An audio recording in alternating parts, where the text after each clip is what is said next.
There's a lot of concern around Mamdani being elected as someone who's both a Democrat and an self-identified democratic socialist. But the alternative in terms of what Cuomo is offering at this point is campaigning a lot around, being someone who is not Mamdani.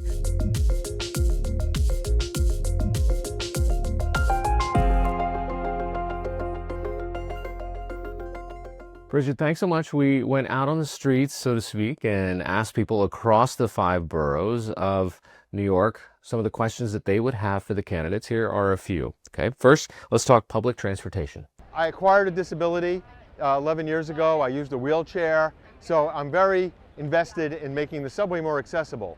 But a lot of the candidates and a lot of city people are making promises that they just have no means to keep when they're running for office. So I'd like them to explain how they're going to affect the MTA to do things when they don't run the MTA. I mean, that is a perennial issue for mayors and certainly these mayoral candidates. What I think we are hearing from the candidates at this point is some desire to improve the reliability of the city's transit system.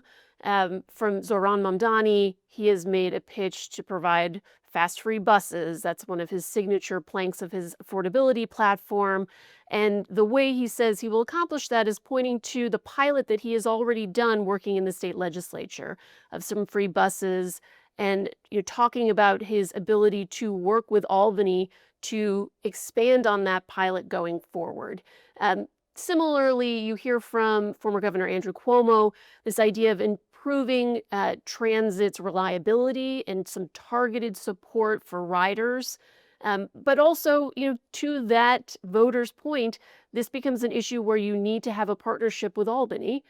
Certainly, Cuomo is someone who knows the state legislature well, and he will need to foster some relationships from a very different position than he has been working with those folks in the past. I think at the core there is also a really important and interesting question, which is what's a campaign promise versus what's an actual deliverable? And of course, the campaigns probably will all say, well, no, we'll absolutely deliver on this. But then kind of reality hits them, and there's the priorities and the preferences and what's actually doable in the first week versus the first year, right?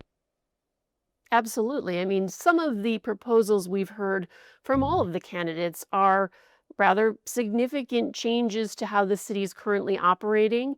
And hanging over all of this, we know, is the federal funding, about the deployment of the National Guard, things we've seen in other municipalities that will become very real issues for whoever is elected into this office. That may then change the priority of what agenda items they start to try to tackle first. We had another question about affordable housing. I'm being pushed out of my apartment. Living in Manhattan is no longer sustainable for me, and it's really upsetting me because I've lived in Manhattan since the 80s. I'm 70 years old. I've been on Housing Connect for 6 years now, trying to get an affordable apartment. And I really can't see how this is going to be sustainable going into my senior years. And it's really upsetting to me. So I would like the mayors to explain to me what they're doing about this housing problem that we have in the city on day one. This is the core of what Zohran Mamdani, at least, has been talking about in this entire campaign. And Governor Cuomo has had to really respond in his campaign. Absolutely. Affordable housing is probably the number one pain point for a lot of New Yorkers. And the policy solution proposed by Assemblyman Mamdani is for people who are in rent-stabilized units to freeze that rent for, a period of time, and then to expedite some housing creation, 200,000 units of affordable housing, cracking down also on bad landlords. One of the things that you hear from Andrew Cuomo as a response is that freezing the rent isn't necessarily a solution that will work, certainly for the vast majority of tenants who are not in those rent-stabilized units. That only applies to about 2 million of the city's current renting tenants, but that also that could hurt those landlords and potentially drive up costs elsewhere. part of what he has talked about trying to do is expedite housing production by kind of clearing the backlog of some of both the permits that are in process and trying to foster more partnerships to get things in the ground and built quickly. And what he'll do is point to some of the major projects he was able to build as governor, pointing to the Second Avenue subway, the Kosciuszko Bridge, the LaGuardia Airport, as a sign that he really has the experience to build major capital projects. One of the questions then becomes, does that transfer to affordable housing? He was also HUD secretary, obviously, under President Bill Clinton, so he does know what it takes to build housing. I think there are people who point to the time that he spent in office, having been, governor of the state of New York for many years, and say, well, you could have done it. Why didn't you do it? But this is going to be a different role as potentially the mayor of New York City to come at this issue from a new perspective and try to, cut through the red tape and get those shovels in the ground. We had a viewer, or voter, I should say, ask about sanitation. My other question is sanitation, which is a big issue. I'm visiting my cousin who lives in this area, but I live uptown in Pelham Gardens, and they come through every day with sanitation. Today, they were supposed to come through, to clean the street, and no one did. And this area needs cleaning the most, so why they're getting it the least. So, it's just one of those very simple ideas that it resonates with people because they see what the problem is and they say, this is what a city and infrastructure, this is why I pay taxes, keep the streets clean. Absolutely. And it is one of those arguments when we talk about why it's so important to participate in local elections. We talk about these are the people who will have the most direct impact on your life, who clean your streets, who, build your schools. So in this particular case, you do hear some overlap between the two leading candidates, Mamdani and Cuomo, because part of what they talk about is both the management of the city. In Mamdani's case, he also talks about his equity agenda, making sure that city neighborhoods are treated fairly. And from Cuomo's perspective, he's really tried to drive home his experience as a manager, talking about, the city, the way he frames it, is in crisis, and that it needs someone with his experience to respond to this moment, to be able to, look across city agencies or look directly at something like the Department of Sanitation to find the red tape, cut through it, and make sure those services are delivered where they're needed most. We've got the topic of childcare, which is important for millions of New Yorkers. I'm Adam from Williamsburg, and I have 2 young kids, and I'm wondering what your plans are for 3K education and funding and the future of that program. The expense of childcare is overwhelming, so it'd be good to know that New York's affordable for parents moving in the future. Yeah, I mean, childcare is one of those issues that it's really kind of having a moment. Governor Hochul last week, in 2 different settings, publicly talked about her own commitment to getting New York State on a path to universal childcare, building on some commitments she made in her State of the State address the beginning of last year. And so what we're hearing from the candidates certainly is, building on some of the early childhood education programs that were first introduced under Mayor Bill de Blasio, pre-kindergarten for 4-year-olds, 3K, almost as an entitlement for city residents. It was something that was a bit controversial during this past administration. Mayor Eric Adams proposed budget cuts to 3K seats repeatedly and, faced essentially the wrath of parents like the one you were just talking to there, who got organized and started to fight back against City Hall, demanding more of those seats, such that when it came time for mayoral candidates to be out there talking about their platforms for this upcoming election, childcare was something that there was near universal agreement on. All of the candidates have talked about the need for more childcare. In the case of former Governor Andrew Cuomo, he's talked about making sure that those 3K seats are available and accessible and developing more public-private partnerships. In the case of Assemblymember Mamdani, it's really a broader commitment of universal childcare, getting the city on a path of providing childcare from birth to 5 years old, One of the things that there are some questions around is how would that be paid for? His proposal, it talks about paying for it through increasing the state's corporate tax rate and increasing the taxes on the city's wealthiest residents, the top 1%.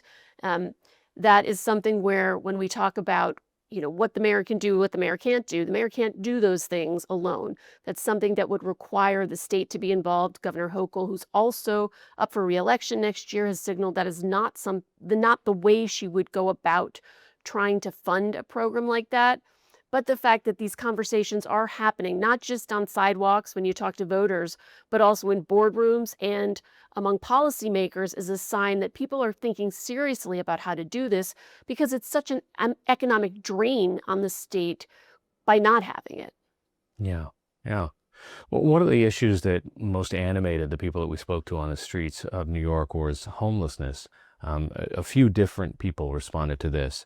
The people from the Bronx, we want to know what is going to be done about homelessness. I see the same homeless people who need help sleeping in the same spot every day. I was once homeless myself.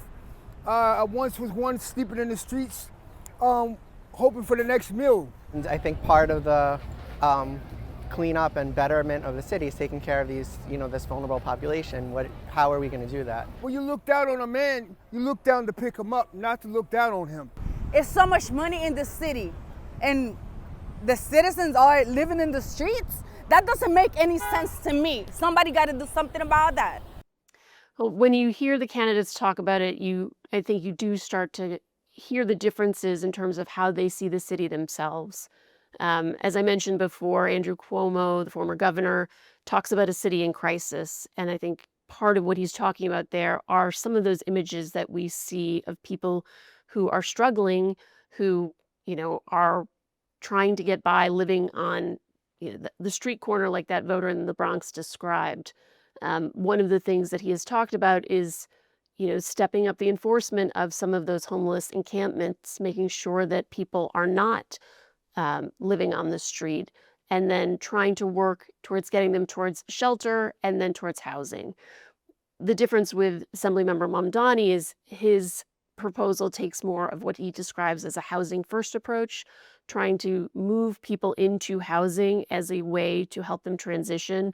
He also has talked about interventions from a new department that would support these individuals, particularly those who have mental health issues, so that it's not just the NYPD responding to people who are in crisis, that it's trained social workers who understand how to get these people to the services that might support them, and then into the housing that would allow them to transition as a way of getting them off of the streets, as opposed to, just an NYPD enforcement. Yeah. There was a voter that asked about parks. What are the mayoral candidates planning to do to maintain the quality of the parks and even increase them? We like to go play at the Fort Washington tennis courts, and they are extremely cracked and not great. So we have a lot of people wanting to play, but it's not the best quality. But luckily I've heard that they're going to be revamping them, but I would love to see the other courts around the city similarly be kept up. It kind of goes back to this quality of life, right? What are the things that you enjoy about living in New York City versus in the tri-state area or in the suburbs, right?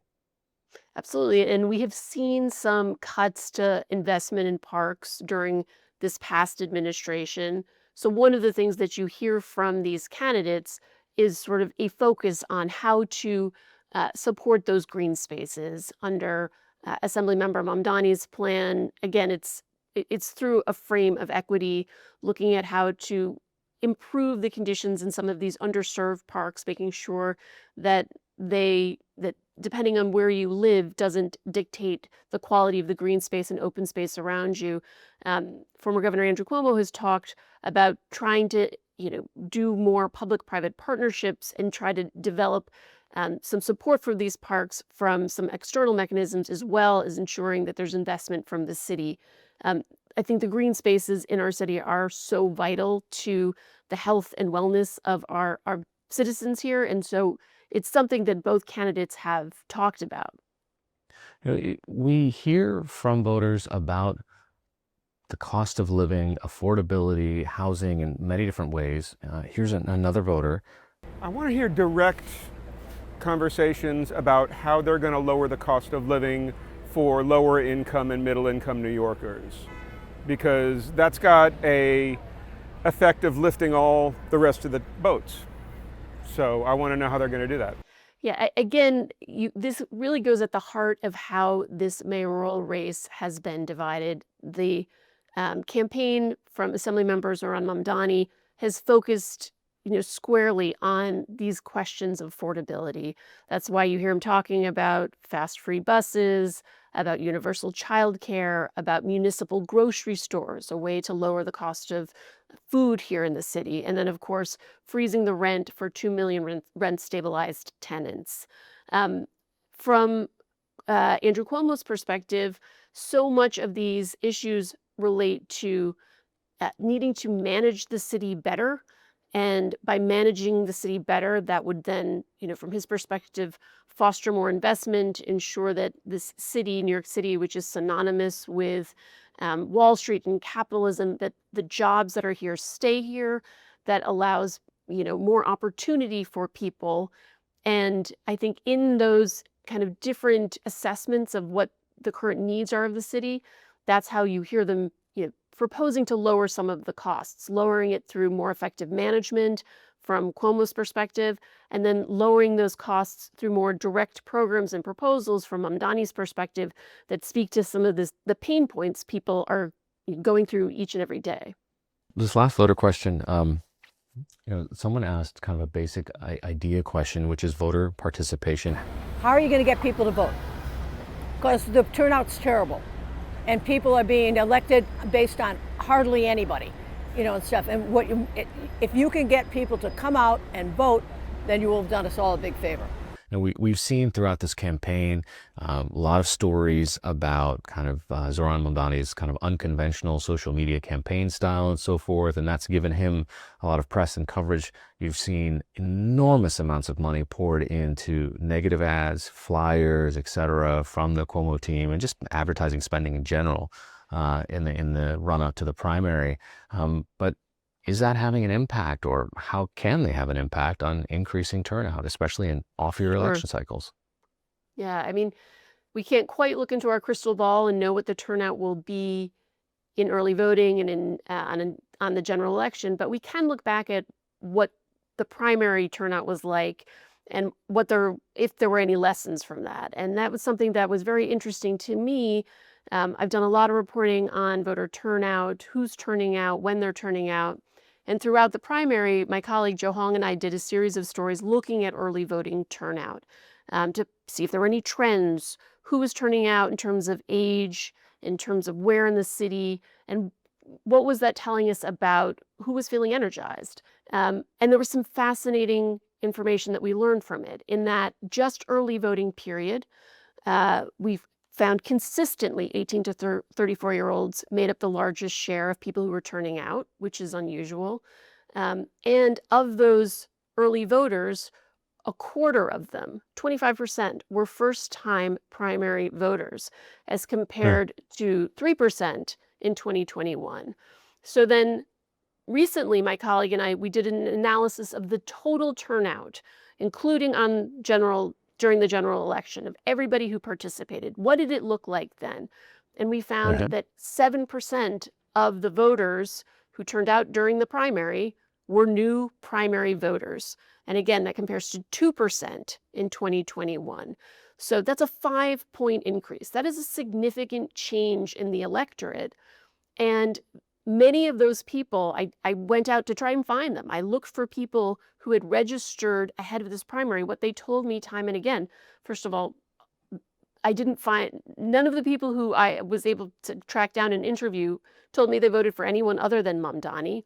And many of them explained that part of the reason they voted was because for the first time, someone had put out a video saying, hey, the voter registration deadline is June, and you may be someone who's going to school here or has been living here for a few years, and you've never updated your voter registration because you think your vote matters more somewhere else.